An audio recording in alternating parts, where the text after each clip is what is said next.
செய்யும் கலங்கம் இல்லாத உள்ளம் கடவுள் வாழுகின்ற இல்லம் கலங்கம் இல்லாத உள்ளம் கடவுள் வாழுகின்ற இல்லம்.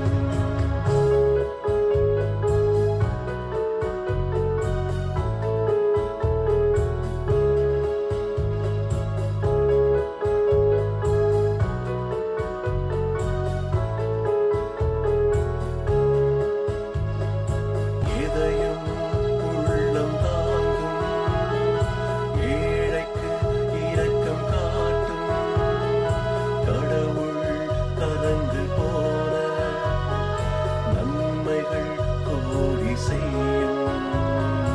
இதயம் உள்ளம் தாங்கும் ஏழைக்கு இரக்கம் காட்டும் கடவுள் கரங்கள் போல நன்மைகள் கோடி செய்யும். தீயால் எரிந்து போனாலும் அது வெண்மை ஆக தோன்றும். தீயால் எரிந்து போனாலும் அது வெண்மை ஆக தோன்றும். இறைவன் மட்டும்